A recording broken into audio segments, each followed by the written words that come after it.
Bueno, vamos a lo que hoy día nos convoca. Estamos haciendo este ciclo de Geniales y Poderosas y hemos ido recorriendo el camino de distintas mujeres que han sido, que merecen, que han tenido, han cambiado en gran medida la historia, siendo porque ostentan un grado de poder o porque desde sus acciones han cambiado la historia también para las mujeres.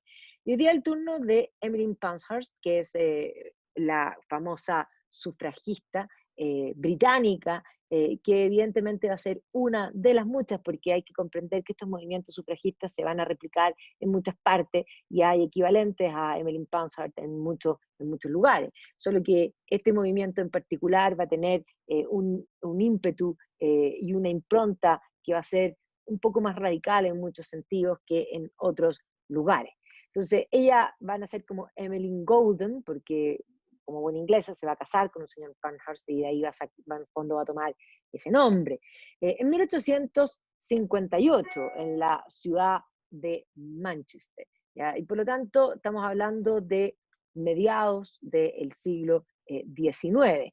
Y ella en 1903, entrando el comienzo del siglo XX, va a empezar a formar estos movimientos y va a formar un movimiento que se llama la Unión Social Política de las Mujeres, este Women's Social and Political Union, el YSPU, ¿ya? Que posteriormente la prensa va a hablar de ellos despectivamente como las sufraguettes, esas sufragistas, pero como en diminutivo, es como decir estas niñitas, así como en bastante, digamos, peyorativo.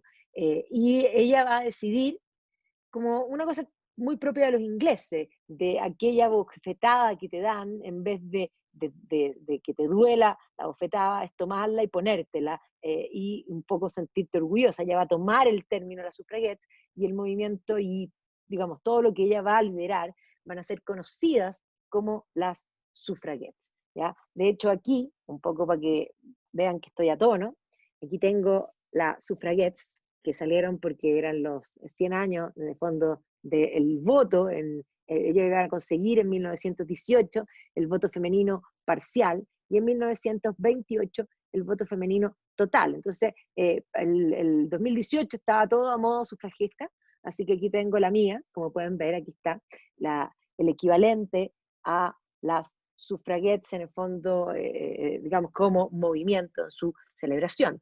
Un movimiento que va a cambiar la historia para las mujeres y nuestra participación política, sin lugar a duda, y que va a abrir un paso para que en muchas otras naciones comience a aparecer y a aceptarse el voto femenino. Chile va a tener que esperar mucho tiempo más para que eso sea realidad, pero evidentemente que estos primeros movimientos van a abrir el paso a todo el resto.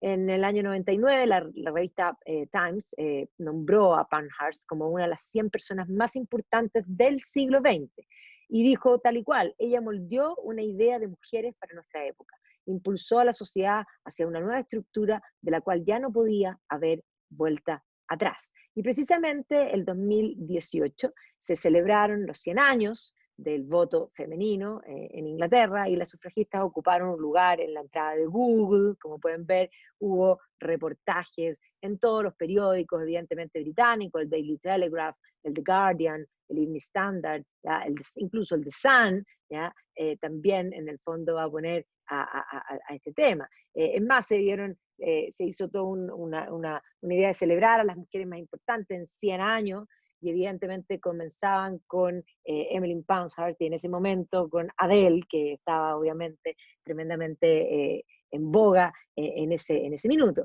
Pero aquí vemos todas las distintas portadas que dieron cobertura a esta noticia, a este movimiento, ¿ya? Incluso distintos, digamos, historiadores, se me fue ahora este minuto se me fue en este minuto el nombre, pero me voy a acordar, también ella va a celebrar y van a aparecer, ella siempre se disfraza en sus documentales, aparece disfrazada de sufragista y evidentemente se va a celebrar, va a haber movimiento en torno al Parlamento con este color verde y morado que era parte del emblema.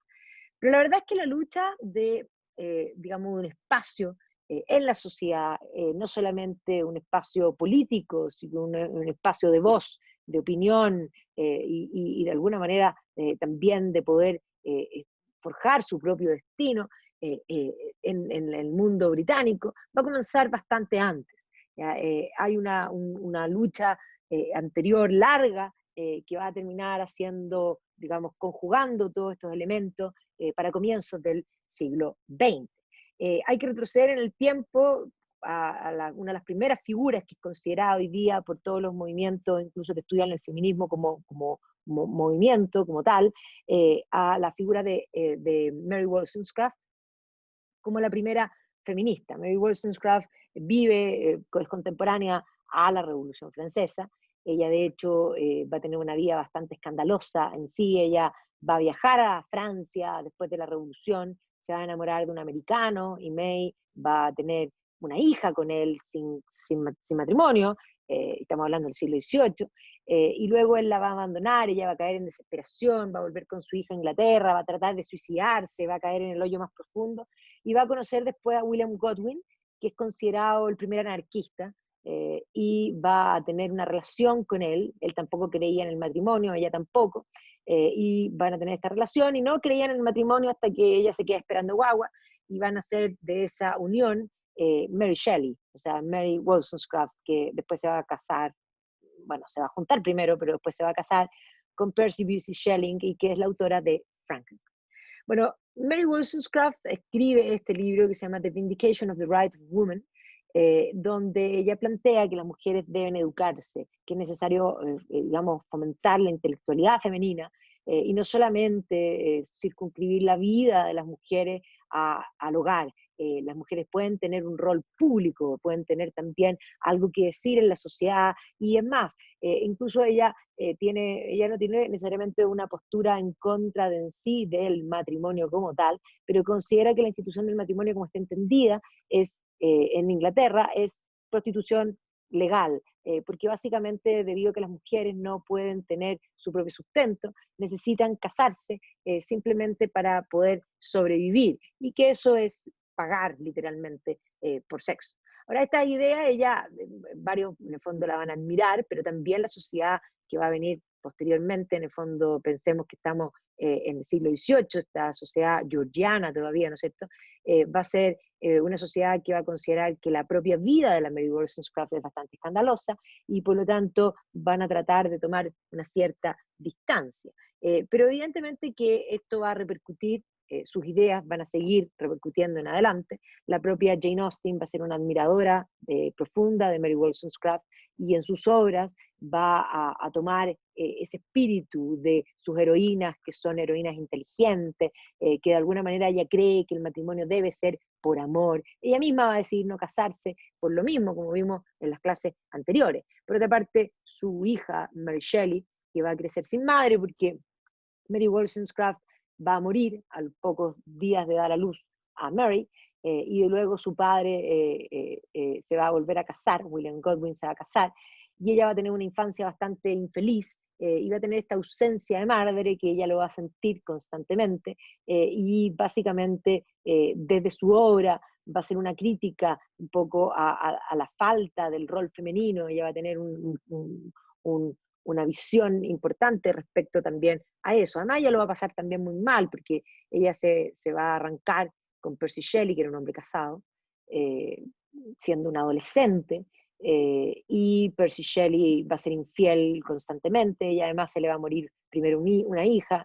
Percy Shelley encontraba que no toleraba que Mary estuviera deprimida y tenía amante, y Mary lo va a pasar muy mal. Después van a tener dos hijos más, que dos de hecho también van a morir, y Percy siempre tuvo incluso la hermanastra de Mary Shelley, va a terminar siendo también amante de su marido, ¿no? Una cosa espantosa. Percy Shelley es un infeliz desgraciado y ella lo va a pasar muy mal con él. Y después el desgraciado infeliz, porque ella lo odiaba y lo amaba, va a salir a navegar y se va a morir, así que ella va a quedar viuda con un único hijo que le quedó vivo, y va a tener que criarlo sola. Entonces ella se va a tener que forjar y va a lograr ser una escritora que va a alcanzar a vivir, digamos, de su escrito, y además va a lograr finalmente reconciliar a su hijo con su abuelo, porque Percy Shelley era un noble y tenía mucho dinero, pero había sido desheredado, porque además había sido un rebelde en todos los sentidos, un mal portado en todos los sentidos, y con justa razón los padres habían tratado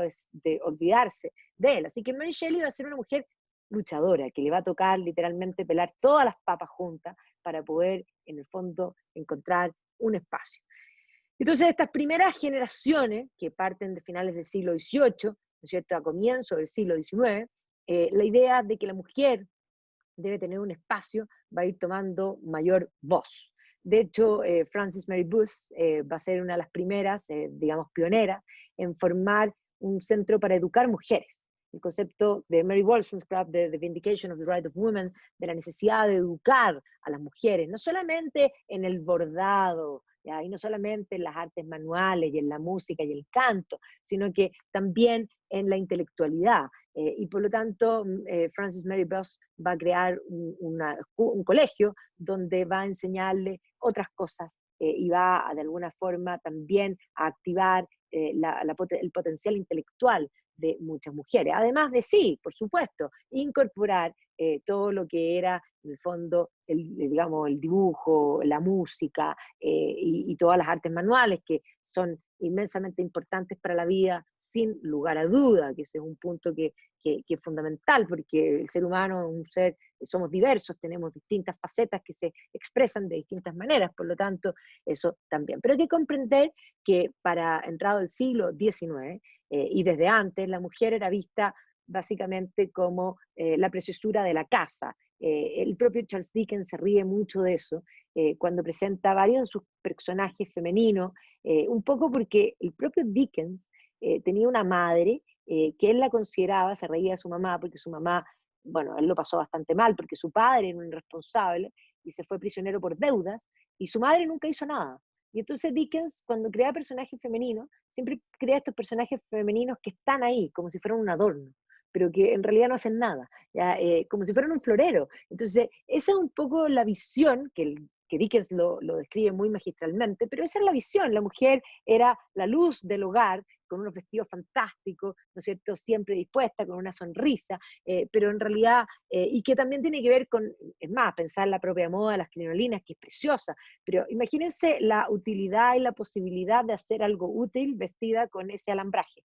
O sea, realmente eso, y además hay que sumarle a ese alambraje que junto con eso estás apretado con un corsé, o sea, ya sentarse era algo difícil. Imagínense pensar en hacer otra cosa. Entonces, evidentemente la mujer está pensada como este adorno, pero además como, digamos, el corazón, el alma de la casa, y que básicamente estaba hecha para ser la contención valórica, eso es súper importante, la contención valórica de esta sociedad victoriana. Es más, las mujeres tenían que ser cuidadas, relegadas a la casa, porque la casa, el hogar, era el centro de los valores victorianos y de la formación del concepto de la familia. Entonces aquí vemos todas estas mujeres victorianas que se ven fantásticas, porque estas fotos son magníficas, ¿no es cierto? Se ven fantásticas, cómodas no, porque yo insisto que ponerse esas crinolinas no debe haber sido nada de cómodo,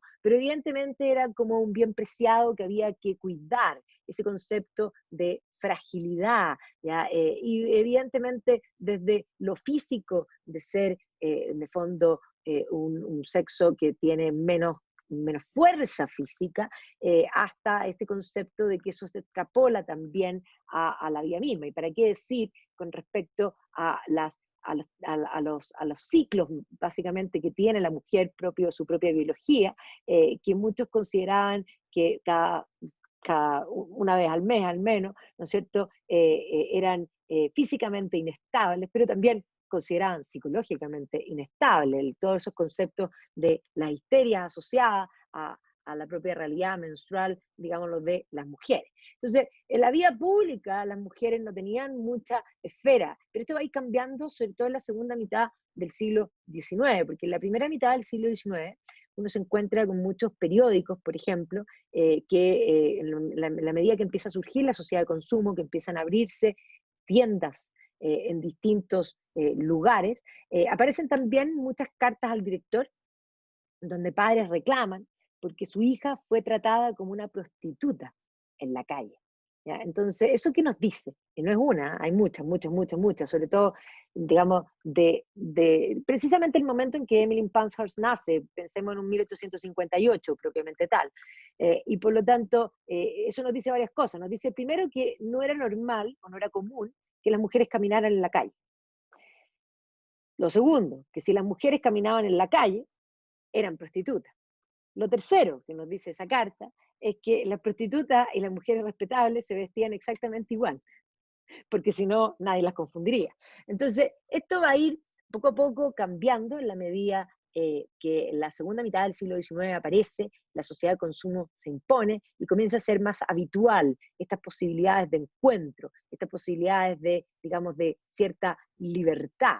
¿Ya? La mujer siempre la ha visto, como dijimos, como el alma de la familia, como el puntal moral detrás de un gran hombre, esa idea de que detrás de un hombre siempre hay una gran mujer y que es ella la contención de eso valórico. Todas estas fotos, digamos, del siglo XIX, que entendamos que no existían las espontáneas, por lo tanto son todas fotos preparadas que muestran esta idea del hogar. Y en el hogar, la mujer, ya la mujer es la dueña del hogar. Y los hombres que tienen su vida pública, siempre acompañados de estas mujeres. Y aquí, ojo, esta foto dice más cosas, porque esta mujer, ustedes ven que se ve respetable y tiene la pollera hasta el suelo, pero esta muestra los tobillos.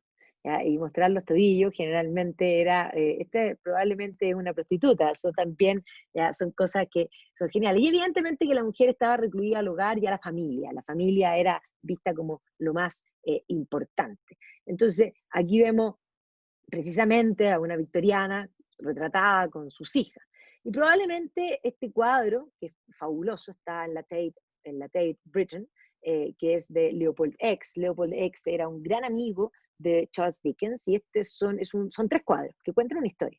Entonces, este primer cuadro nos muestra a un hombre mirando un poco hacia perdida la mirada, a una mujer en el suelo, probablemente llorando, y a dos niñitas jugando que no están entendiendo mucho lo que está pasando.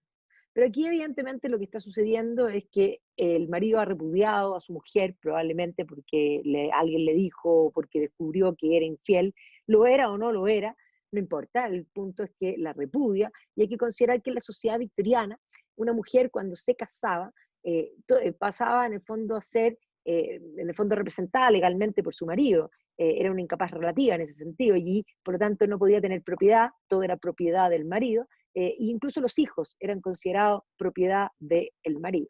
Por lo tanto, en esta escena, después de repudiarla, ella se tiene que ir, ¿ya? Y obviamente no va a haber más a esas niñetas. Entonces, el segundo cuadro, en la segunda escena, aparece la misma protagonista, que ahora no está llorando, está consolando, en el fondo, a otra mujer que probablemente le pasó lo mismo que a ella, viviendo en una pieza bastante limitada, mirando la luna es el punto común del segundo y el tercer cuadro, probablemente está pensando en sus niñitas, que no las debe haber podido ver nunca más, ¿ya? Y a ella, por lo tanto, podemos ver que no la ha ido muy bien. Pero vamos a ver que va a ir de mal en peor, porque el cuadro número 3, ella está nuevamente mirando la luna, pero está debajo del puente. ¿Ya? Y esto es una crítica victoriana a algo real, las mujeres mancilladas en su honor, ya sean solteras o casadas, si eran casadas eran repudiadas, si eran solteras eran no aceptadas dentro de la sociedad victoriana, no tenían ninguna opción. Y eso está ese concepto de, por ejemplo, alguien que trabajaba en un servicio doméstico, si salía de la casa, necesitaba referencias. Sin referencias, no podía ser contratada en ninguna parte, ¿ya? Y por lo tanto una mujer sin referencias o con una vida mancillada terminaba debajo del puente. Y principalmente el arte victoriano del siglo XIX principalmente hace una crítica a esto. Entonces este cuadro y muchos más, hay uno de Frederick Watts que se llama Ahogada, y que está en el río y hay una mujer tirada en el fondo junto a la orilla del río, muerta. ¿Ya? Porque la cantidad de muertos y mujeres muertas, una mujer al lado del río, aunque esté bien vestida, es una prostituta, como concepto. Entonces, el arte va a tomar muchísimo esa visión. Y por lo tanto, la mujer tenía que ser respetable, no solo serlo, sino que también parecerlo, y ser esa alma del hogar, ¿ya? Esa compañera, ese puntal de la familia. Esa era la visión. Pero evidentemente que detrás de toda esta visión habían grandes dramas, ¿ya? Dramas de muchas mujeres, así que por eso partí con el arte, un poco mostrando esto que es una realidad de algo que le puede haber sucedido y le sucedió a muchas personas. Y aquí van a aparecer nuevas mujeres, y entre ellos va a aparecer la figura de Caroline Norton, y Caroline Norton es una mujer, como dice su biografía, a scandalous woman, ¿ya? Una mujer escandalosa, ¿ya? Y es más, la defensa aquí también, ¿ya? The criminal conversation with Mr. Norton, ¿no? O sea, todo tiene que ver con esta defensa, con esta pugna que va a tener Caroline Norton. Caroline Norton se va a casar, ella no era Norton, su marido era Norton, se va a casar con un señor Norton, y ella tenía cierta propiedad, toda esa propiedad pasó para el marido, tuvieron varios hijos, y luego el marido la va a acusar de ser infiel, si lo fue o no lo fue, un poco da lo mismo dentro de la historia, ella dice no haberlo sido, pero ella era muy amiga de Lord Melbourne, estamos hablando ya de la época victoriana, la reina Victoria ya es reina, Lord Melbourne es el primer ministro, y era muy amiga de Lord Melbourne, y la acusación tenía que ver incluso con esa amistad. Y él la va a repudiar, y le va a quitar a los hijos, porque los hijos son propiedad del marido, y ella va a iniciar una primera lucha por la custodia de sus hijos, ¿ya? Y la verdad es que va a luchar toda la vida, incluso en un momento va a visitar a la reina Victoria, y la reina Victoria le va a decir que tiene que ubicarse y ocupar el lugar que le corresponde. O sea, la propia reina Victoria considera que la señora Norton no tenía nada que reclamar, ¿ya? Después uno de los hijos se va a enfermar, y el marido, desgraciado, se lo va a llevar lejos a Escocia. Después, cuando el niño está muy mal, le va a avisar, y ella va a ir a Escocia, pero cuando llega ya el hijo se murió. Entonces, ella va a pelear, pelear, pelear, y finalmente va a lograr que, en el caso de disolverse el vínculo, los niños menores de 7 años pueden quedar con la madre, y después pueden, puede en el fondo pelearse esto, puede discutirse, digamos, discutirse legalmente.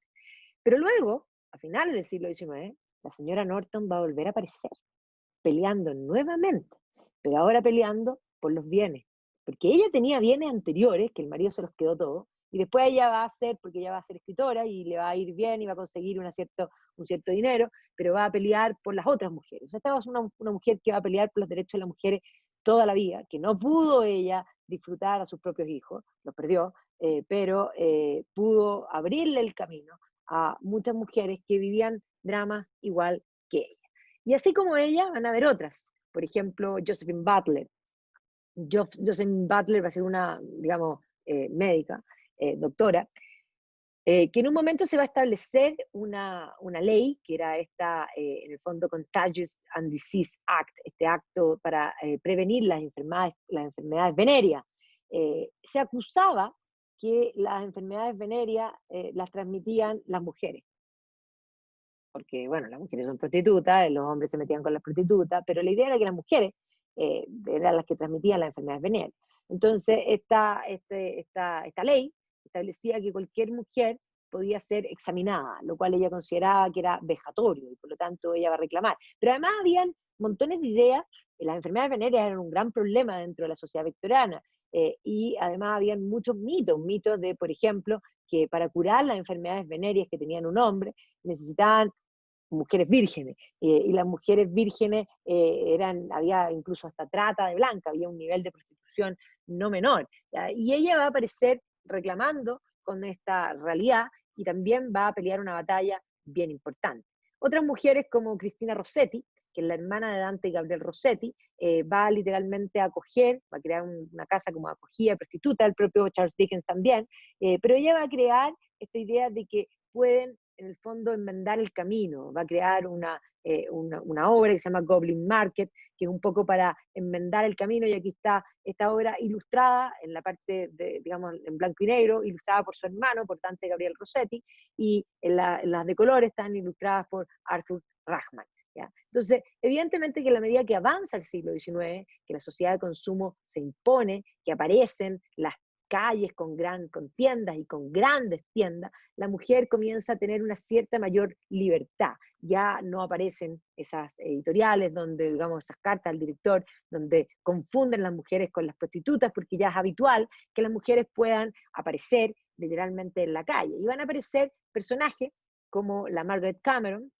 que es una fotógrafa victoriana, mujer, que incluso al promocionar junto con el arte de los prerrafaelitas van a poner de moda, como dice A.N. Wilson, el pelo suelto y el shampoo. Y es verdad, porque antes de eso el pelo no estaba suelto, porque el pelo suelto implica un gran trabajo, implica tener que lavárselo en forma muy constante. Bueno, la Margaret Cameron va a tomar este arte y lo va a llevar hacia la fotografía, en un mundo de la fotografía, y va a dar una dimensión de una libertad estética, de hecho, una libertad estética a la mujer. Entonces, los retratos de la Margaret Cameron aparecen unas mujeres bellísimas, como pueden ver ustedes, pero además con este sentido de este nuevo aire, de esta nueva libertad. Porque en verdad la realidad de la mujer en su libertad no era tal, porque para el siglo XIX una mujer que quería trabajar tenía que ser institutriz, era la única opción de tener un trabajo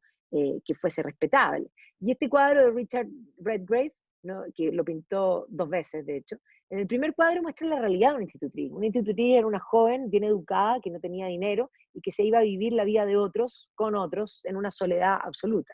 Pero en el segundo cuadro, se llama The Governess, él pone ya no a la institutriz sola, sino que en el fondo pone a las niñitas que ella cuida, no está sola, un poco porque este cuadro fue tremendo. Y generalmente este cuadro es usado muchas veces para las portadas de los libros Jane Eyre o digamos, algunos de los libros de las Brontë, porque efectivamente las Brontë van a escribir, las 3 Brontë van a ser institutrices. ¿Ya? Por otro lado, va a ser, y lo vimos la semana pasada, la Florence Nightingale la que va a abrir una nueva posibilidad a otro trabajo respetable que va a ser el mundo de la enfermería y la creación de todos los hospitales victorianos. Pero van a empezar a aparecer a finales del siglo XIX algunas mujeres más escandalosas, que van a tener básicamente una opinión dura, incluso política. Harriet Martineau va a ser una mujer que va a hacer periodismo socialista radical, duro. Y por otro lado, una George Eliot, que va a ser autora y una intelectual. George Eliot va a traducir a Hegel al inglés. O sea, no es menor su nivel intelectual y que evidentemente va pues, a empezar a poner sobre la mesa esa idea de que las mujeres, también saben pensar, ¿ya? También saben pensar. Y efectivamente van a empezar a aparecer estas intelectuales.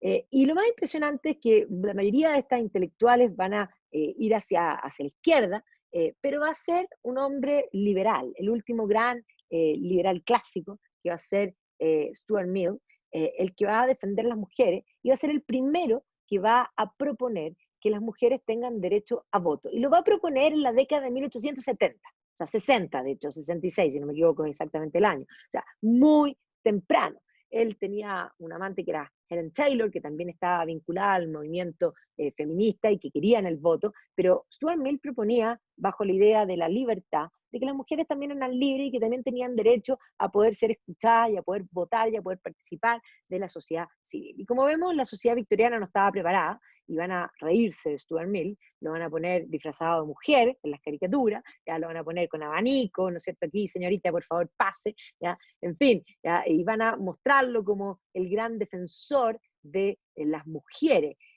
Stuart Mill, además, antes de presentar esta reforma, esta idea de reforma al Parlamento, va a juntar una cantidad de firmas importante de mujeres, porque dentro de esta idea de la participación política de las mujeres había muchas mujeres que estaban contra a la participación. No todas las mujeres querían la participación, pero va a lograr una cantidad de firmas importantes, pero no va a lograr imponer su idea, porque básicamente incluso el propio Gladstone, que siempre es visto como eh, digamos, más hacia el socialismo, era un Whigs, más supuestamente liberal, va a ser muy contrario al voto femenino. Entonces es curioso porque van a ser los conservadores los que de alguna manera primeramente van a tener esta actitud de darle un espacio a las mujeres. Pero evidentemente que las mujeres no van a lograr en ese minuto y incluso van a haber voces como el propio Ruskin, a quien yo admiro muchísimo, es un esteta, pero Ruskin tiene, bueno, todas las personas tienen sus pros y sus contras. Y John Ruskin consideraba que las mujeres eran intelectualmente inferiores y que además el dedicarse a actividades intelectuales podía afectar incluso su propia capacidad de procrear. O sea, esa era un poco la idea. De hecho, la George Eliot se ríe de eso en Middlemarch presenta una mujer, en el fondo, que es intelectual y que tiene un marido intelectual, pero ella es más inteligente que el marido, ¿ya? Pero el marido, en el fondo, no la deja ser, y nos muestra esto, y esta creencia de que la mujer, que en el fondo la mujer dedicarse a cosas intelectuales le hace mal a su propia naturaleza, era algo que estaba inmensamente repartido. Cuando aparece la bicicleta, no solo la sociedad de consumo, no solo las tiendas le van a dar una gran libertad de movimiento a la mujer, o sea, la mujer ahora va a tener alguna razón que puede ser considerada respetable para salir a la calle, o sea, ese era el nivel de la mujer no salía a la calle.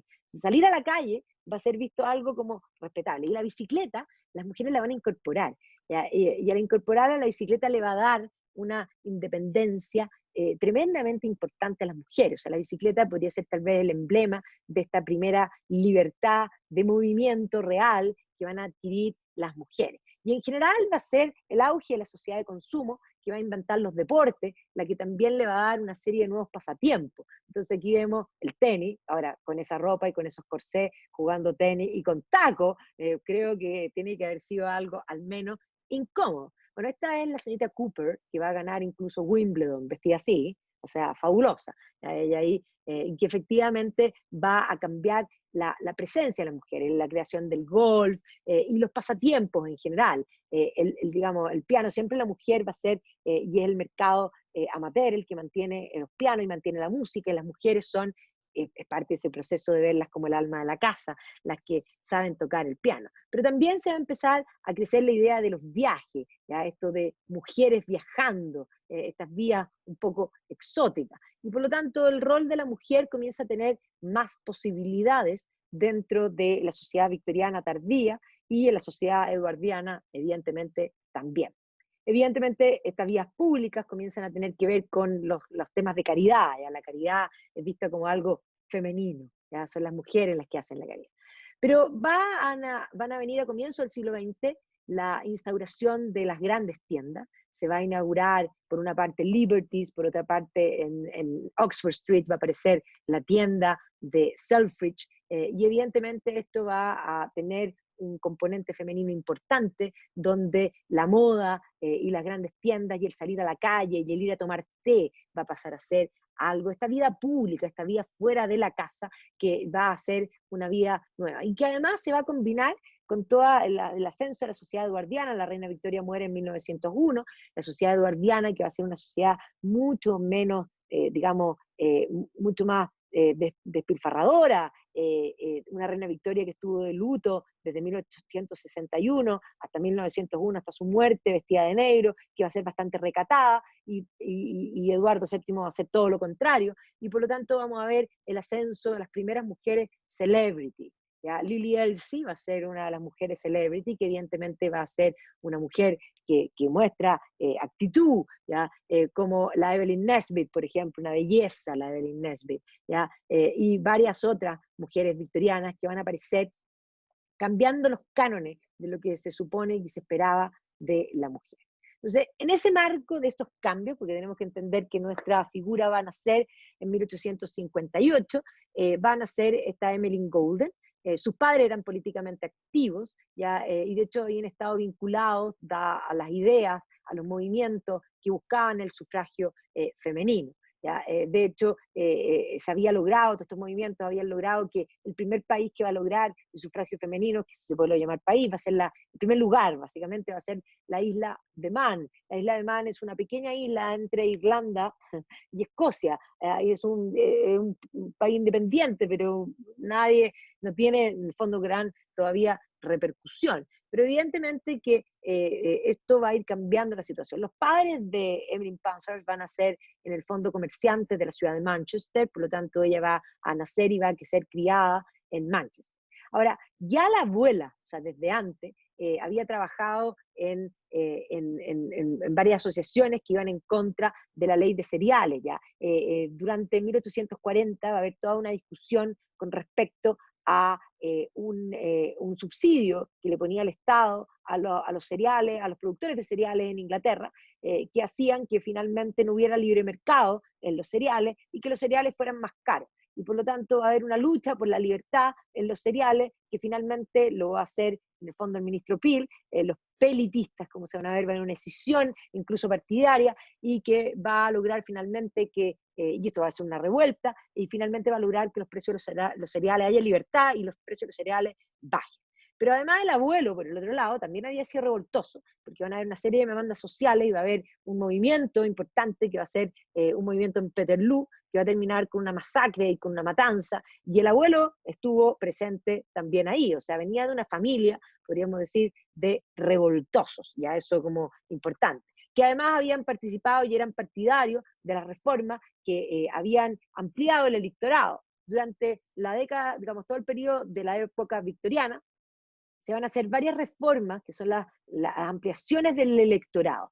¿Ya? El voto censitario va a ir cambiándose porque efectivamente se había establecido y eso va a ir cambiando socialmente y por lo tanto van a mover. O sea, la primera Reform Bill va digamos, a bajar un poco los requisitos de posesiones para poder votar, pero además va a cambiar los distritos, y va a cambiar los distritos porque hay ciudades industriales que habían crecido mucho y que tenían muchas poblaciones y que siguen teniendo en el fondo una cantidad de electores por estos condados que antes eran, podríamos decir, pensemos en el sistema hasta feudal. Entonces, todas estas reformas que van a ir modernizando el electorado se van a hacer durante el siglo XIX, y evidentemente aquí vemos estas caricaturas que muestran esta idea de ampliar el electorado como este vulgo que se va a sentar sobre los caballeros, o como esta Britania que va a caballo y que va hacia lo desconocido, ¿ya? Y que puede perderse. Pero por otra parte también la familia de Mary Wollstonecraft ya había crecido, de hecho la madre le fomentaba la lectura, por ejemplo, de Harriet Beecher Stowe con su novela La cabaña del tío Tom, por lo tanto también no solo eran revoltosos por la reforma digamos, de elecciones del sistema electoral, sino que eran también revoltosos por ir en contra de las ideas esclavistas. Estamos hablando de las generaciones precisamente anteriores. ¿Ya? Es más, la familia de ella planteaban que la propia Revolución Francesa había sido una gran inspiración, y particularmente estas ideas de la participación de la mujer tomaban la idea de la Revolución Francesa como que había sido el primer movimiento, las mujeres marchando hacia Versalles, las que habían iniciado el proceso revolucionario. ¿Ya? Entonces, Evelyn Pankhurst va a ser una ávida lectora, ¿ya? Y efectivamente un hogar que era entretenido, un hogar donde se discutían ideas, que eso es importante, y además, obviamente, aparte de otras habilidades que toda mujer aprendía sin lugar a dudas, ¿ya? Pero era una familia donde había discusión.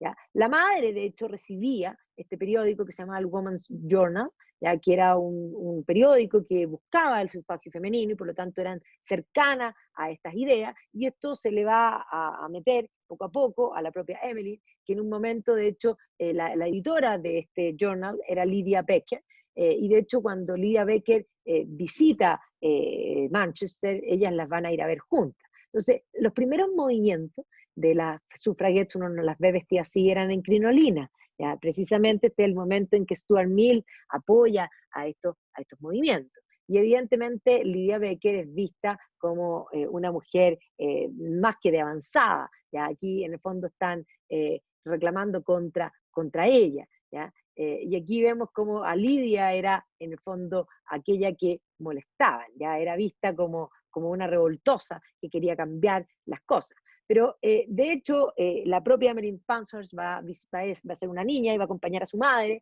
a ver el encuentro de mujeres con Lydia Becker. O sea, eso venía desde su infancia. Y luego de eso se va a ir a estudiar a París, va a ir a esta escuela normal de Neuilly, donde va a aprender, obviamente, bordado y otras cosas, pero también va a aprender química, contabilidad, ¿ya? Y otras cosas que son importantes. Y va a conocer en 1878, o sea, tenía 20 años, va a conocer a Richard Pankhurst, que era un abogado, que era mayor que ella y que era también un activista pro sufragio femenino, y también otras causas de libertad, de expresión, de reformas, en fin, y por lo tanto se va a sentir atraída por él y se va a casar con él a los 21 años, en 1879. ¿Ya? Y por lo tanto, juntos van a empezar a formar una familia, van a tener varios hijos, ya en 1880 van a ser Christabel, que Christabel va a ser bien importante por lo que vamos a hablar ahora, en 1882 van a ser Silvia, Christopher y Silvia van a estar involucradas en el movimiento que va a fundar su madre y van a ser parte importante de las llamadas sufragettes. ¿Ya? Eso para que lo tengamos en cuenta, las hijas también. ¿Ya? Después van a ser Francis Henry, que va a morir niño y que para ella va a ser un dolor importante. Después van a ser Adela y después van a ser otro Francis Henry, que le va a poner el mismo nombre del hijo perdido, y eso era súper normal, era muy común que hicieran eso. Y ojo, que eso era muy común hasta ayer, porque mi abuela, cuando se le murió el hijo, después de mucho tiempo tuvo otro hijo y le puso el mismo nombre. Y estamos hablando que mi abuela, o sea, esto es todavía bastante más cercano. Entonces, efectivamente va a tener a todos va a tener este hijo después de que se le muere su Frank, y de hecho ella va a considerar que este hijo hombre es su Frank regresado, y por eso le va a poner en el fondo a Henry Francis.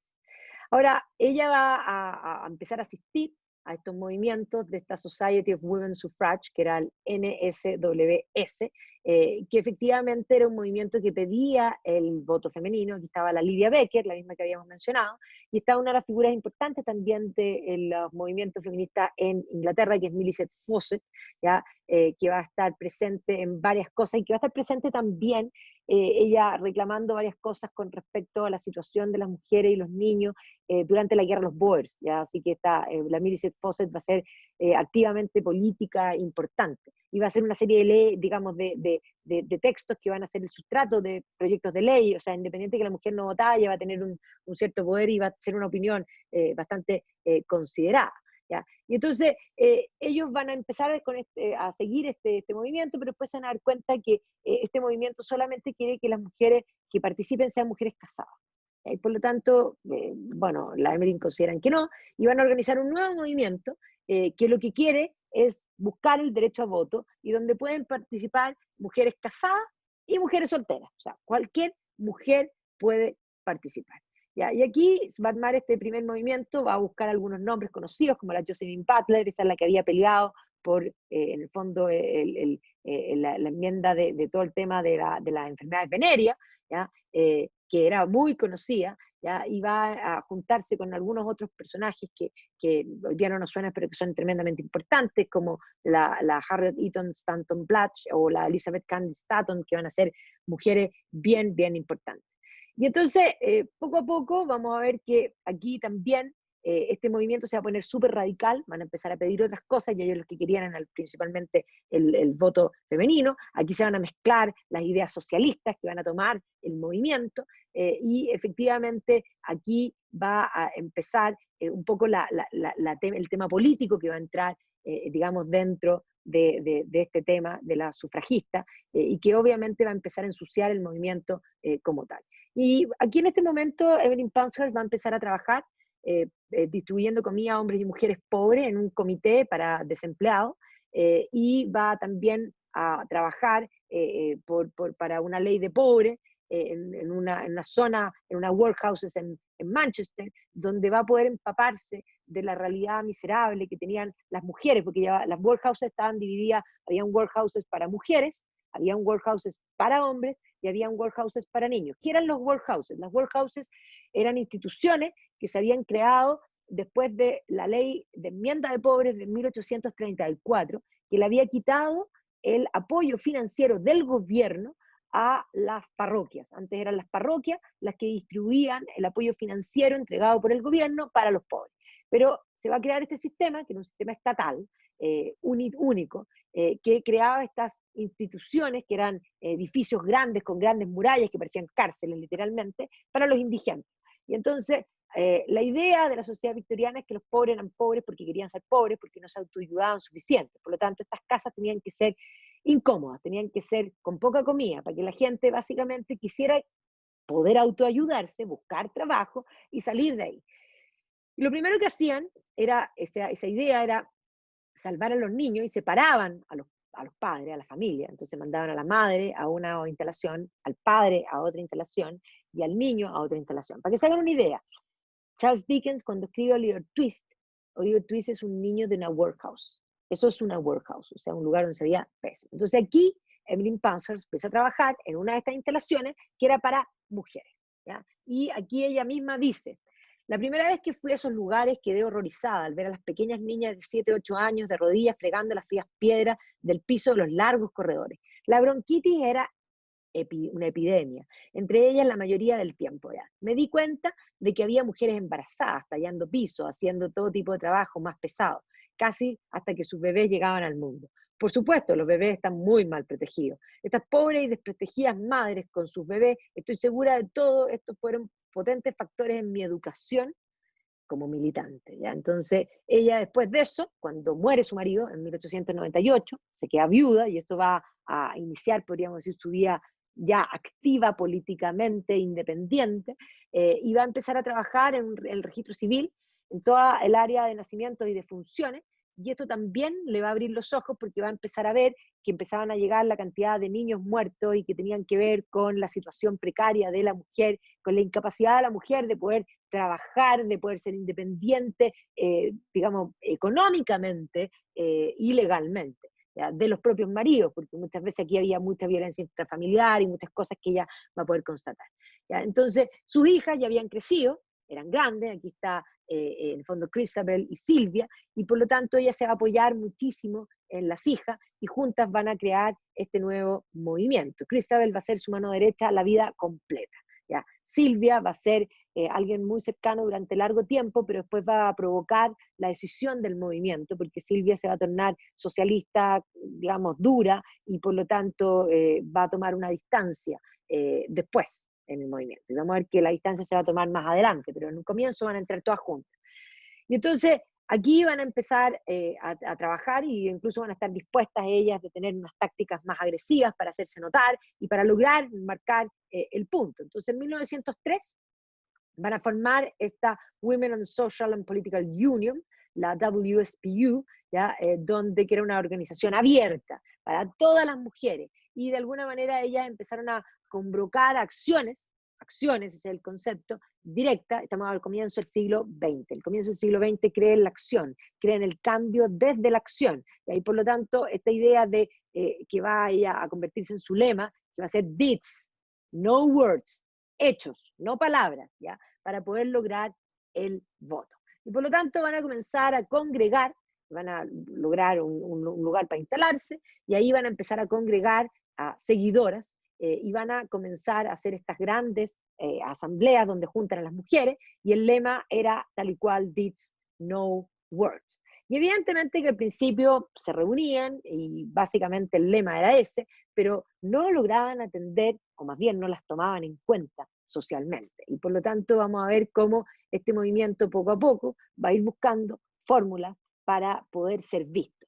Ayer, a los que estaban en la clase de Dickens, yo dije que la sociedad victoriana es una sociedad del espectáculo, es una sociedad que convierte todo en un espectáculo. Bueno, esa visión de que todo debe ser un espectáculo es algo que van a heredar también las sufragistas, y por lo tanto van a ser tal vez de los primeros movimientos que van a entender que necesitan portadas de diarios.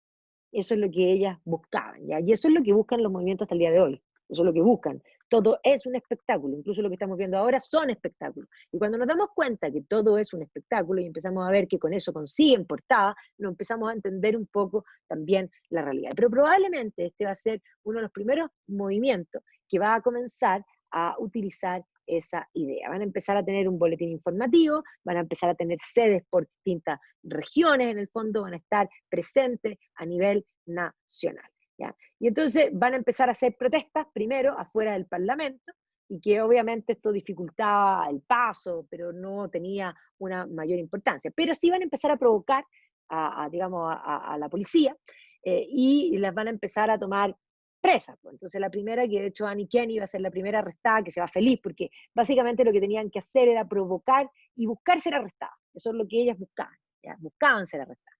Y por lo tanto aquí Christabel de hecho va a ser arrestada, después la hija, después de que le escupe literalmente a un policía. Entendamos que era una época donde escupirle a un policía era suficiente para ir arrestado. O sea, hoy día es más, da como risa. Pero ellas buscaban efectivamente ser arrestadas, y esto les va a dar el espacio público de poder ir a juicio, y básicamente las liberaban porque no había todavía considerado un crimen.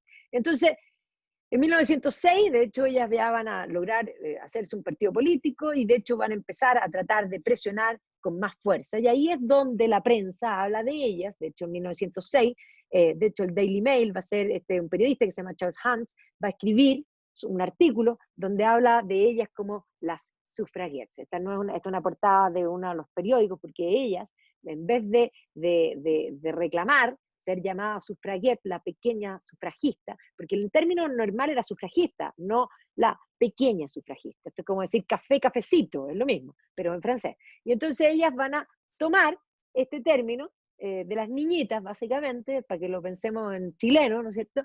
Y se lo van a hacer suyo y van a empezar a publicar un periódico que se va a llamar Suffragettes. Y por eso son las sufragettes. Y no va a tener ningún problema, y de hecho vamos a ver aquí que la estética, que vemos aquí una estética que también va a tener que ver, porque en la medida que avance el tiempo, también va a permear el socialismo, y aquí tenemos la estética de Walter Crane, que va a estar presente a nivel mundial en muchas ideas y también en este movimiento feminista.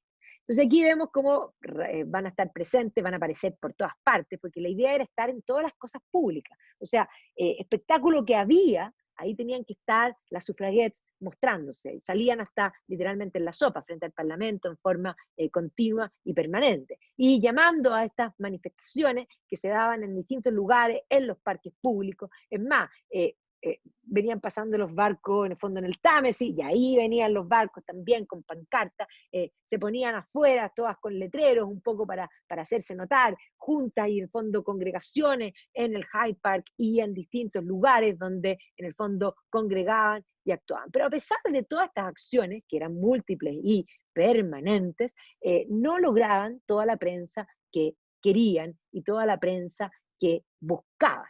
Entonces, vemos cómo van a estar permanentes, de hecho, vehículos enteros, forrados con la causa, que van a aparecer por todas partes. Entonces van a empezar a tomar medidas más radicales. Entonces, por ejemplo, amarrarse, porque como las sacaban las policías de afuera del Parlamento, amarrarse con cadenas, literalmente, a las rejas, ¿ya? Para que no se las pudieran llevar. Y esto va a empezar a tener problemas, principalmente en la política. El primer ministro era Asquith, y Asquith va a estar hasta las masas, también estaba ya en la política Winston Churchill, y ninguno era, en el fondo había que tratar de bajarle un poco el perfil a estas mujeres que salían literalmente hasta en la sopa.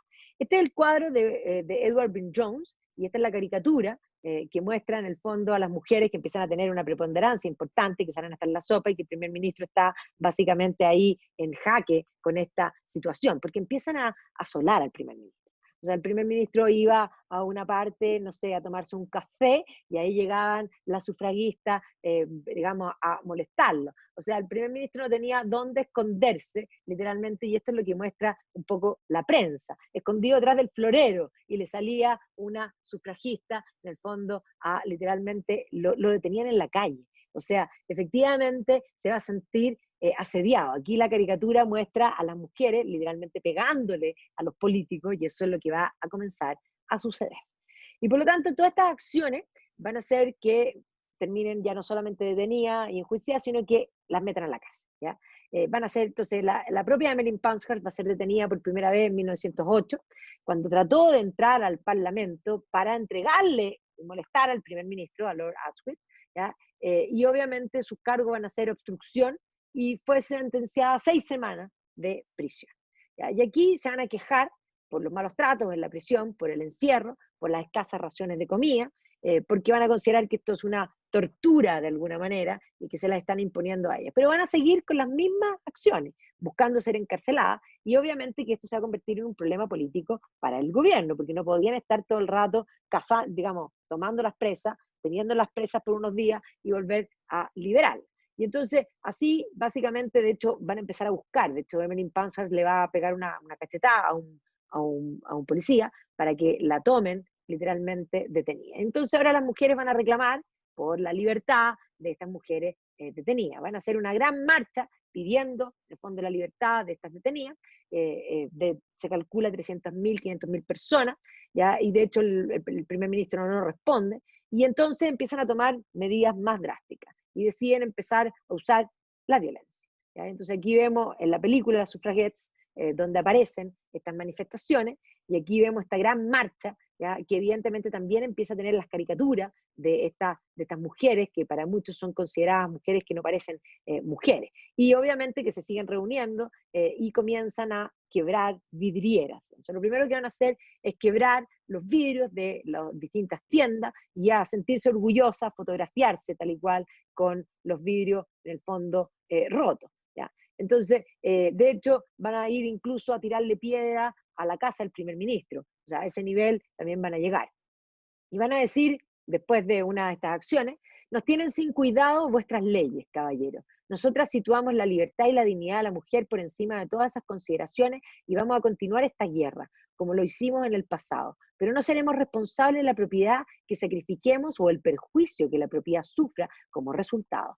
De todo ello será culpable el gobierno, que, a pesar de admitir que nuestras peticiones son justas, se niega a satisfacerlas. Y por lo tanto, van a ir en escalada con más atentados. De hecho, incluso le van a tirar una piedra a una de las casas, digamos, a las casas de los políticos, que van a terminar incluso con algunos heridos. Y esta caricatura muestra, en el fondo, cómo escala el movimiento. Aquí la suffragettes no va con una piedrita, sino que va con una piedrota, digamos, literalmente. Y aquí vamos a ver cómo efectivamente van a empezar a ser castigadas con prisiones más extendidas, 2 meses de cárcel van a ser, en el fondo, castigadas. ¿Ya? Y de alguna manera aquí vamos a ver cómo la prensa va a empezar a mostrar estas actitudes respecto a las mujeres. ¿Ya? Entonces, ¿qué hay en la cabeza de una mujer? Bueno, hay guagua, hay chocolate, hay anillos, hay vestidos, hay sombreros. ¿Ya? Y en el fondo, cómo transforman a las mujeres, en el fondo las sufragettes se convierten en una cosa espantosa. Y vamos tomando las presas, y vamos tomando las presas, ¿ya? Y vamos tomando las presas, ¿ya? Y efectivamente esto pasa a ser pan de cada día, y ahí estaban las distintas sufragistas presas en distintos lugares. Y para hacer presión, vamos a ver que efectivamente aquí ellas van a empezar a exigir, digamos, más cosas, y van a comenzar una huelga de hambre. Y esto se va a convertir en una papa caliente para el gobierno, porque efectivamente van a no querer comer, y esto va a provocar que el gobierno esté bastante complicado, que si se les moría una, eso era inmensamente complicado, por lo que el gobierno va a decidir que va a implementar la alimentación forzosa.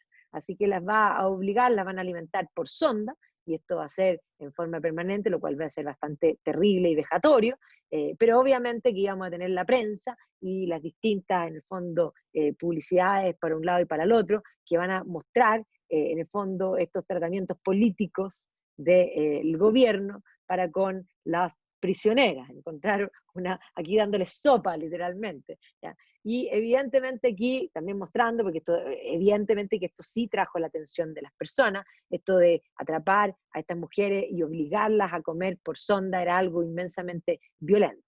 Y aquí vemos cómo aparece finalmente van a tener esta idea de ir dejándolas libres, atraparlas y dejarlas libres, hacer este cat and mouse act, ¿ya? Que de alguna manera permitía dejarlas libres mientras en el fondo las enfermas estuvieran en huelga de hambre para evitar que hubiese en el fondo cualquier problema. Entonces van a organizar un gran meeting en el Royal Albert Hall, ¿ya?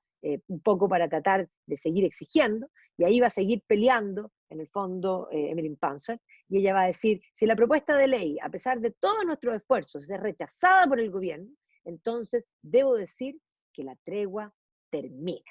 Y por lo tanto aquí van a recrudecer bastante fuerte estas acciones, van a tener más vandalismo, van a empezar a aparecer más fuertemente frente al Congreso, con más acciones, amarrándose nuevamente a las rejas, haciendo más de lo mismo, pero más fuerte. Incluso van a escalar a cosas mayores y van a seguir siendo tomadas prisioneras, como vemos aquí en las distintas, digamos, acciones. Esto va a ser una cosa permanente todo el tiempo y todo el rato, y además eran las mismas, porque ya el Estado tenía súper claro quiénes eran, y además va a ir clarificando cuáles son los perfiles de cada una. ¿Ya? Entonces, aquí vamos a ver que a pesar de toda esta, la van a permitir incluso que entre al Parlamento, el primer ministro no quiso verla, y esto va a ser conocido como un repudio, en el fondo, que no lo quiso ver el primer ministro, como este día negro. Y ahí va a ser una gran manifestación donde efectivamente van a aceptar la posibilidad de que haya más violencia. Y aquí van a hacer una gran procesión vestidas de blanco, que va a ser una procesión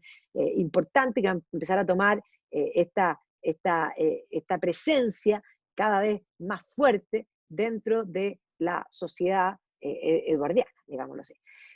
Entonces, aquí vamos a ver que después del encuentro en la Royal Albert Hall, donde además aquí vemos que esta mujer va a pegarle a estos hombres en la presencia cuando la tratan de dominar, va a ir dándole un poco más presencia, pero todavía faltaba, todavía no habían logrado todo. Y aquí ya Silvia se empieza a poner cada vez más radical, y Silvia no tenía ningún problema en llamar literalmente a destruir propiedad privada y hacer más escándalo. Y comienzan a ver las primeras fracturas, podríamos decir, dentro de ellas mismas, porque algunas consideraban que habían cosas que eran legítimas de ocupar y otros que consideraban que no se podía, en el fondo, pasar ciertos otros niveles, ¿ya? Entonces, las mismas hermanas, Christabel se convierte para 1912 ya en la jefa de la organización, y que también empiezan a ser buscadas por la policía, porque las tenían ya identificadas, y por lo tanto también las acciones se hacían un poco más difíciles. La pobre Emily Pankhurst estaba también de salud bastante delicada, porque entre que la habían forzado a comer y las extensivas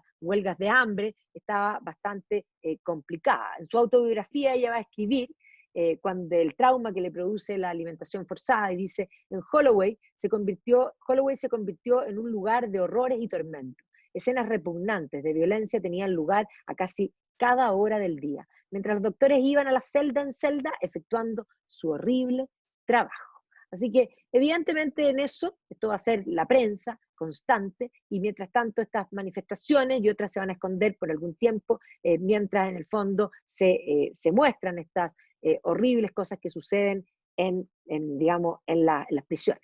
Por otra parte, las grandes tiendas como Selfridge también empiezan a poner, opinión pública, el apoyo a las sufraguetas. Aquí vemos cómo Selfridge apoya a las sufragistas. Y por lo tanto comienzan nuevamente, sintiendo el apoyo, podríamos decir, ciudadano, comienzan nuevamente a aparecer con gran fuerza, y vuelven a lo mismo. Y la policía ya las tiene súper identificadas. Entonces las tiene nombradas a cada una, sabiendo qué es lo que hacían cada una, ¿ya? Y comienzan cada tiempo, en el fondo, estos juicios. Y aquí vemos un poco, es divertido esta prensa, porque en el fondo era como las rosas con espinas, estas rosas que le salieron espinas importantes.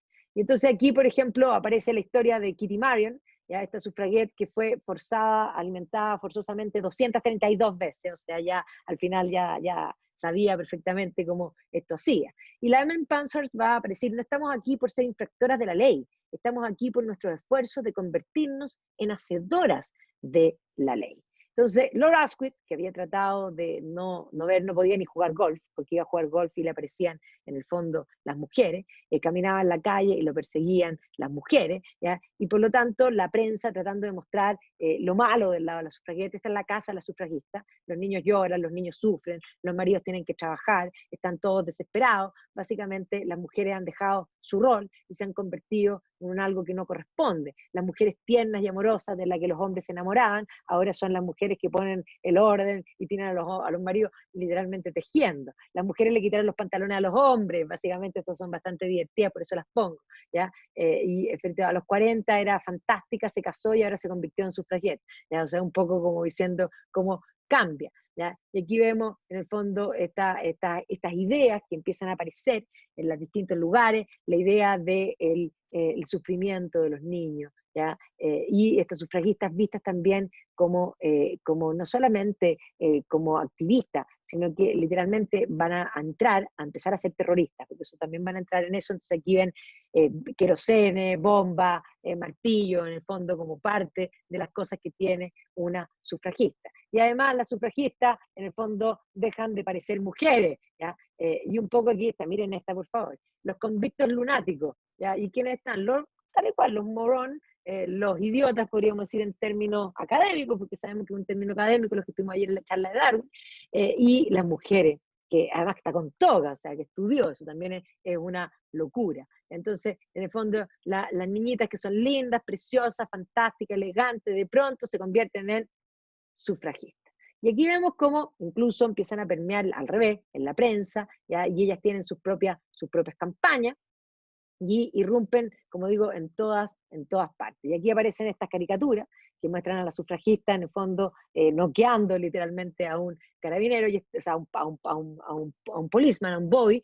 y aquí vemos que están como bailando, o sea, la prensa se ríe, la prensa en el fondo vemos, y eso es lo que más les dolía, porque la prensa no las tomaba realmente en serio. Aquí agitación, esquiando en el fondo votes for women, aquí las mujeres echando a patadas literalmente a los hombres, y ellas seguían con todos estos movimientos, con todas estas manifestaciones, y como no tenían la prensa que ellas andaban buscando, van a empezar a hacer acciones más duras, más fuertes. Entonces, no solamente pedrazos, sino que bombazos. Ya van a empezar a poner bombas, van a poner bombas en casas de políticos, de hecho van a incendiar casas completas, van a incendiar iglesias, aquí lo pueden ver, la iglesia de San Caterina, van a poner bombas en los ferrocarriles, van a cortar los telégrafos, van a incendiar casas de políticos importantes, ya que incluso van a poner en riesgo a las propias familias, lo que va a hacer que la opinión pública comience a no tener una actitud ya tan propositiva y ya no se empieza a reír tanto.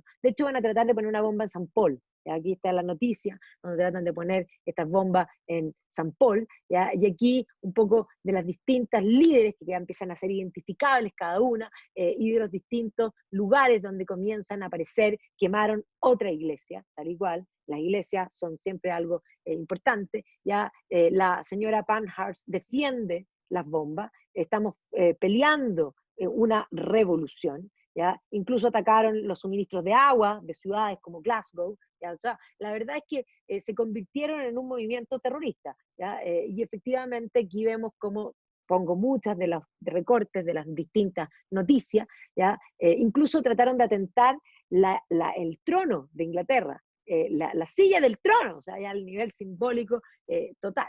Entonces ya las tienen marcadísimas a cada una, y en más las tenían con una es la que hacía las bombas, la otra es la que atacaba el arte, la otra es la que rompía las vidrieras, ¿ya? Y así cada una era, en el fondo tenía un lugar particular.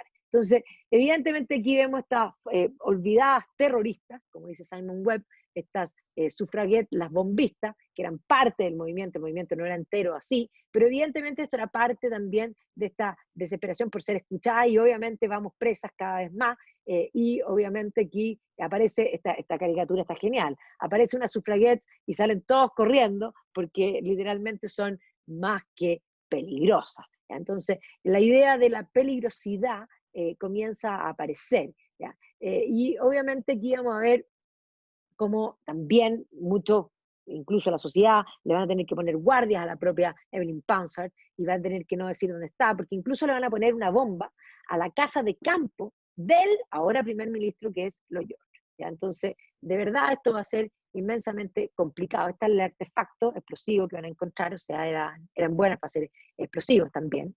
Y obviamente que esto va a complicar y la propia Emily Pankhurst va a amenazar con más huelga de hambre. Esto es una pugna, en el fondo, de tira y afloje, de quién, que en el fondo, cuánto aguante hay frente a esta situación.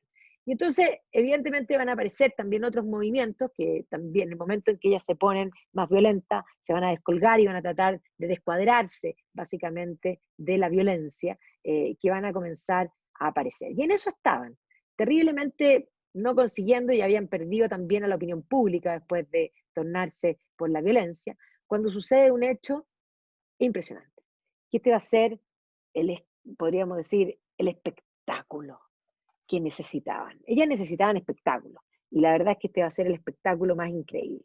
Bueno, buscaban los lugares donde había mucha gente, y todos los eventos públicos tenían que ser resguardados principalmente de estas mujeres que ya habían tomado un camino que parecía sin retorno por la violencia y sin respeto a ninguna de las cosas.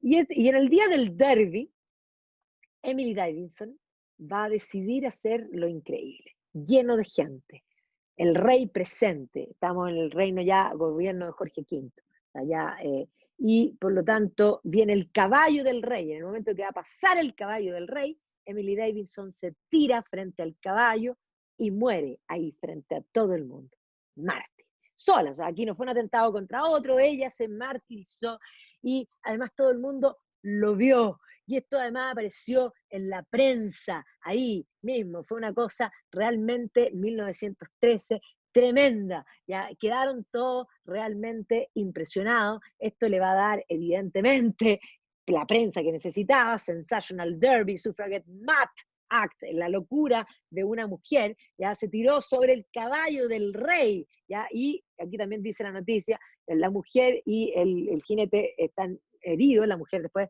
muere. ¿Ya? Entonces aquí vemos como Emily Davidson se va a convertir en la mártir que ellas tanto necesitaban. El funeral va a ser una cosa gigantesca. Y por lo tanto aquí vamos a ver el funeral de Emily Davidson, que además ella era una graduada, era una mujer que tenía estudios, era una mujer que había trabajado por los estudios de las mujeres, por crear instancias para poder permitir que las mujeres pudieran entrar a las universidades permitían parcialmente a algunas mujeres y no les daban los mismos rangos, y ella había trabajado precisamente en esas cosas. Y entonces esta mártir de la causa va a poner toda la atención de la prensa sobre este movimiento. Este es el funeral de Emily Davidson, ¿ya? Y aquí van todas las sufragettes, que además estos banderitas que tenían con unas como triangulitos, tenían que ver con cuántas veces habían estado presas. Entonces además tenían como rango, ya las que habían estado más presas, las que habían sido alimentadas, en fin, todas esas cosas van a comenzar también a aparecer en el fondo como cuánto habían dado por la causa misma. Y aquí tenemos a las dos Pankhurst, esta es Christabel y esta es Sylvia, las hijas de Emily Pankhurst. Y en 1914, Mary Richardson, que era una canadiense que estaba en el movimiento, va a entrar a la National Gallery y va a rajar el cuadro de la Venus en el espejo de Velázquez, por protesta por el encarcelamiento de Emily Pankhurst, que de hecho después el cuadro lo van a salvar, pero ella va a atacar este cuadro porque esto era la idea de la mujer como objeto, de esta mujer la más linda, para reclamar por esta otra mujer que para ella era la más linda y que estaba literalmente presa. Y por lo tanto, estaban en eso justamente en 1914, esto aparece, obviamente nuevamente les da portadas en todos los diarios, pero además comienzan a aparecer, en el fondo, a hacer más acciones, estaban bastante cerca de las cosas.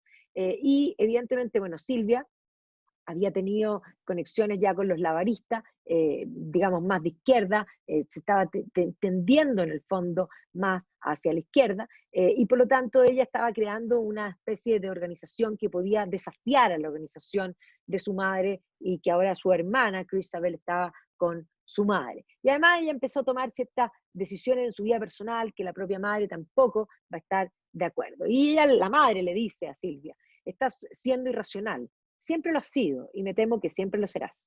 Supongo que así fuiste hecha. Si hubieras elegido un nombre que aprobáramos, hubiéramos podido hacer mucho para lanzar y promocionar tu sociedad. Ahora debes hacer esto sola. Lo siento, pero tú misma creas tus propias dificultades al ser incapaz de ver las situaciones desde un punto de vista de alguien más. Tal vez con el tiempo aprenderás las lecciones que todos debemos aprender en la vida. Y por lo tanto el movimiento se va a separar y también la otra hija, en el fondo Adela, también va a dejar y después Adela la van a mandar a Australia. Así que Adela va a quedar fuera. Y en eso va a estallar la Primera Guerra Mundial. Y si ya el movimiento estaba fragmentado, la guerra va a terminar por fragmentar el movimiento. Principalmente porque Emmeline Pankhurst y Christabel se van a cuadrar con el gobierno para apoyar a la guerra. ¿Ya? Ellas van a decidir ser activistas, de mover, de tener un rol de la mujer para lograr ganar esta guerra. Y Christabel va a ser la figura clave que va a andar repartiendo en el fondo estas plumas blancas a los que no estaban enlistados en el frente. ¿Ya? Este movimiento de la White Feather va a ser liderado por, en el fondo, Christabel, ¿ya? Y esta idea de que las mujeres apoyan que los hombres vayan a la guerra. ¿Ya? Y por el otro lado, vamos a ver que Silvia va a tomar una actitud desde el socialismo pacifista, y por lo tanto se van a dividir intelectual y políticamente. Emmeline Pankhurst además va a fomentar y no solamente que las mujeres apoyen que los hombres vayan al frente, sino que las mujeres trabajen y reemplacen a los hombres en todas las áreas productivas. ¿Ya? Entonces, Christabel va a escribir en su biografía después, esto era militancia nacional. Como sufragistas no podíamos ser pacifistas a ningún precio. Y por lo tanto, ella va a llamar a apoyar a la guerra, que las mujeres deben apoyar con su esfuerzo en la guerra y que deben entrar a hacer los trabajos de los hombres, y por lo tanto gran parte de la entrada de las mujeres, y ahora tenían todos los trabajos para ellas y todos eran respetables, esta era una oportunidad, así lo veía en el fondo la Evelyn Pankhurst, de cambiar la posición de la mujer en la sociedad. Vamos haciendo cosas, vamos logrando que ganemos esta guerra, las mujeres somos determinantes en ganar esta y muchas otras guerras, la nuestra propia también. Y por lo tanto, la visión de la Evelyn Pankhurst va a ir tornándose a trabajar con el gobierno, para el gobierno, y va a ir tomando una posición, de hecho, conservadora, ¿ya? Mientras su hija, digamos, Silvia, va a considerar que esto es indignante y va a quebrar el movimiento literalmente en dos, ¿ya? Entonces, vamos a ver que Silvia y Adela eran pacifistas, eran socialistas, ¿ya? Y de hecho ella va a tornar la lucha femenina contra, en el fondo, los oligarcas capitalistas, en el fondo ella va a tomar una lucha que va a tener que ver con el mundo socialdemócrata que estaba tan levantado precisamente en esos momentos, ¿ya? De hecho, otra de las cosas que comenzó a preocupar a Evelyn Pankhurst va a ser el hecho de que van a aparecer montones de niños, de madres solteras, que los padres estaban luchando y que estaban votados y había que hacer algo, y ella va a empezar a trabajar también ayudando a estos niños, y luego va a decidir adoptar a 4 niños, ¿ya? Y va a renombrarlos como Kathleen King, Flora Mary Gordon, Joan Pembridge y Elizabeth Tudor. Genial. Y les va a poner esos nombres y que va a adoptar a 4 niñitas, y de hecho van a decir, ¿cómo adoptas a los 57 años a niños? Y ella va a responder, querido, me sorprende no haber adoptado 40.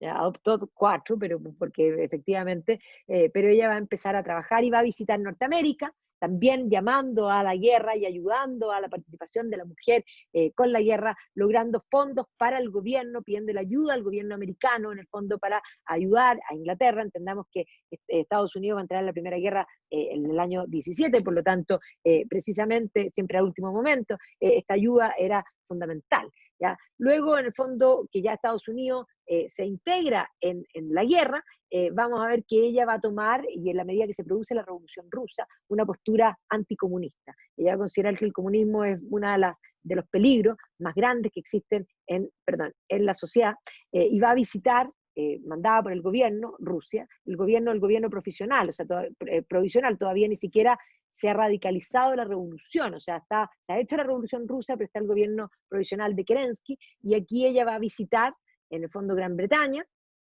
y aquí va a hacer este viaje en junio, y va a hablar a la multitud, donde si vine a Petrogrado con una plegaria de la nación inglesa para la nación rusa, que ustedes continúen con la guerra a la cual depende la libertad y la civilización, que no salgan de la Primera Guerra Mundial, porque si salen de la Primera Guerra Mundial, eso va a fortalecer a Alemania, y Alemania finalmente va a ganar la guerra. Y aquí está la visita, donde ella se encuentra con esta María Bokhareva,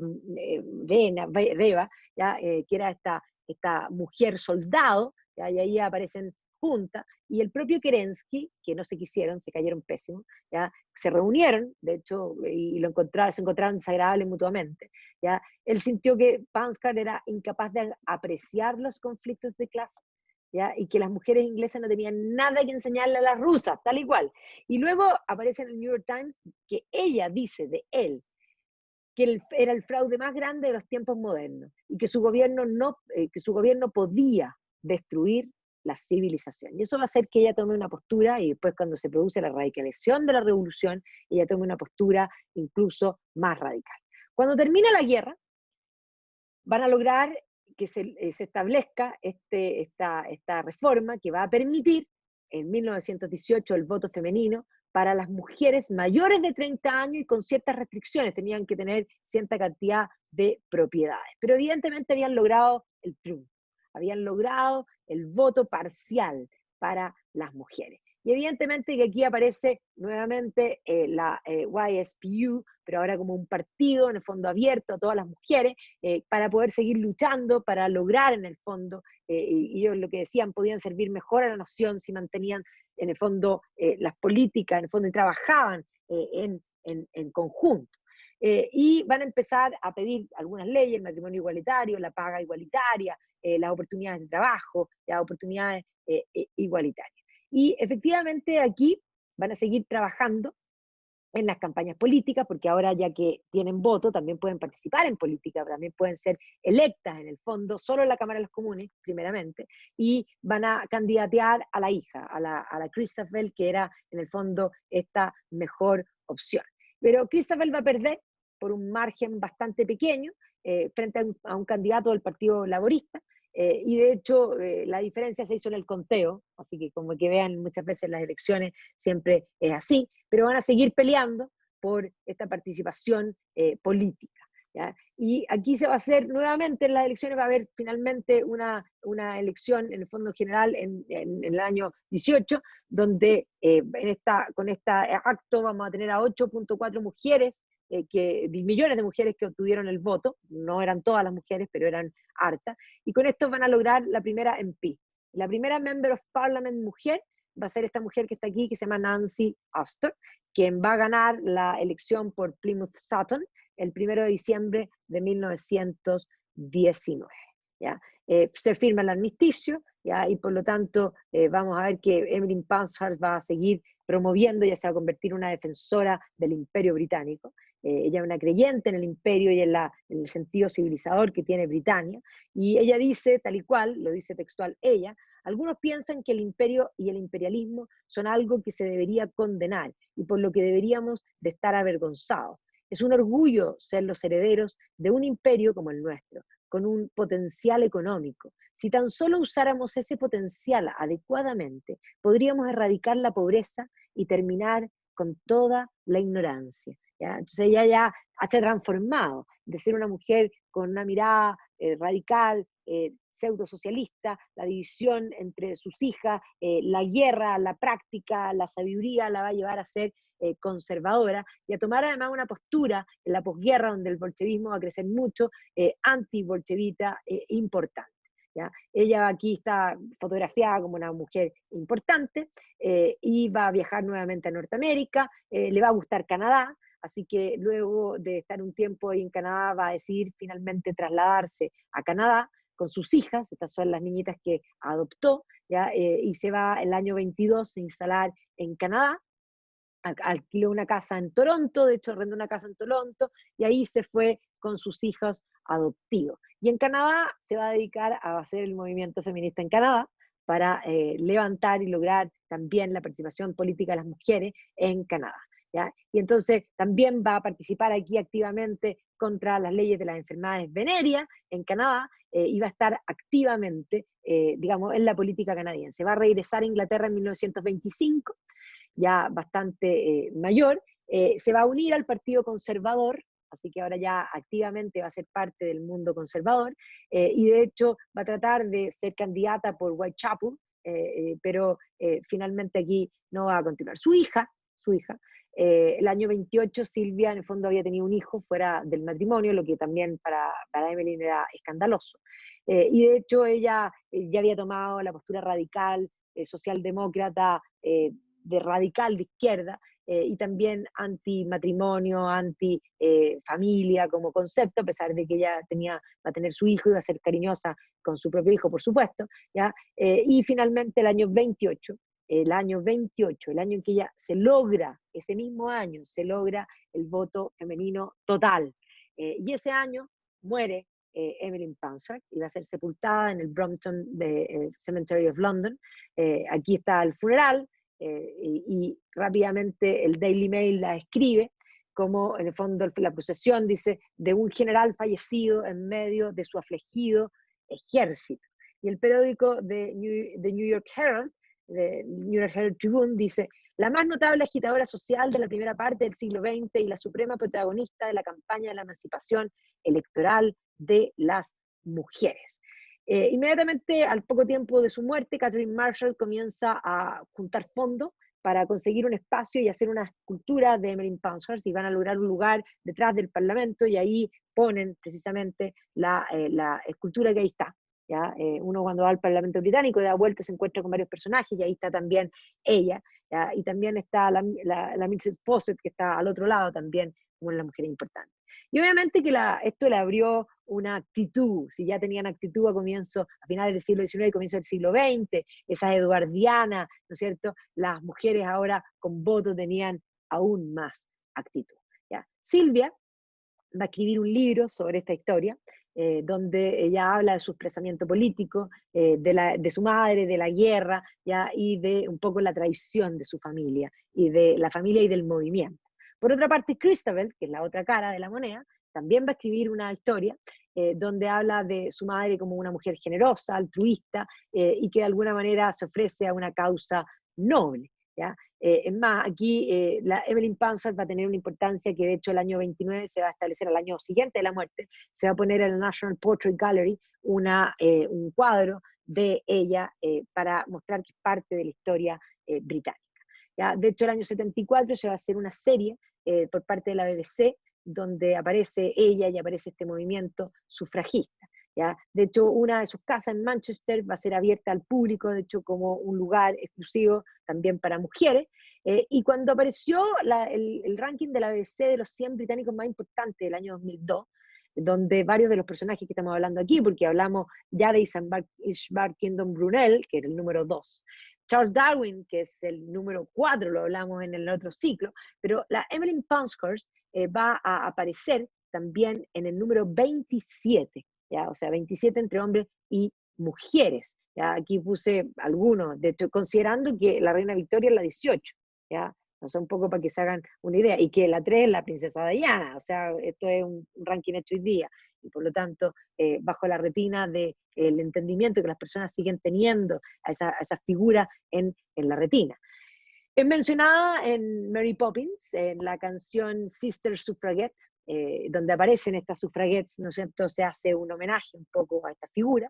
Aparece una novela el año 2008, ya que es de este sudafricano Milton Haynes, que habla de este body politics, ya, y que obviamente es un legado supuestamente en torno a esta idea, o a su vida. Aparece esta película que salió en el 2015, que se llama Las Suffragettes, donde aparece Meryl Streep como la figura de Emmeline Pankhurst.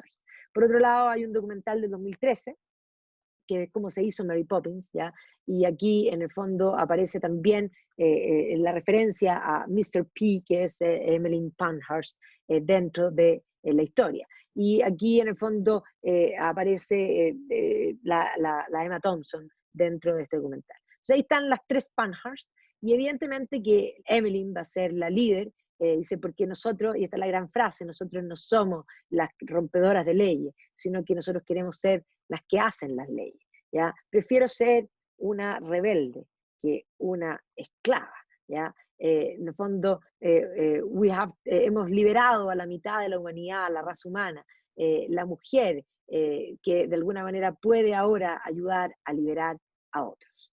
Y básicamente, bueno, biografías de ella hay varias, se han escrito bastante, sobre todo después del 2018, que fue los 100 años del voto femenino, y que por lo tanto aparecieron varias más. Están también las fuentes primarias de lo que cuenta Silvia por una parte y lo que cuenta Christabel por el otro, respecto a la vida digamos, de ellas y de su madre. ¿Ya? Y aparecen también todas estas historias particulares de los distintos movimientos en distintos lugares, en Escocia, en distintas partes de Londres, en Bristol. ¿Ya? Pero también hoy día, como está todo el tema de género tan en boga, tenemos todas las historias individuales de cada una de estas mujeres, ya que de alguna forma fueron parte de este movimiento. Entonces aquí aparecen las historias individuales de la Kate Parry, Sofía, tal y cual aquí ven la campaña, aquí Kate Parry nuevamente, como la Emily Davison, que es la que se tira frente al caballo, ¿no es cierto? Aquí también me gusta A Woman Crusade, la Mary Walton, ya aparecen varias de estas mujeres, en el fondo, con su historia individuales. Y también aparece este otro libro que es interesante, las mujeres antisufragistas, porque va a haber un movimiento femenino antisufragista, y Oxford sacó en el fondo también este compendio, esta lucha desde las mujeres contra la idea de las sufragistas. Y bueno, esto siempre es interesante porque las fotos son buenísimas. Aparece este libro de las suffragettes, pero en fotografía, ¿ya? O sea, en el fondo todo lo que un poco hemos visto en esta clase.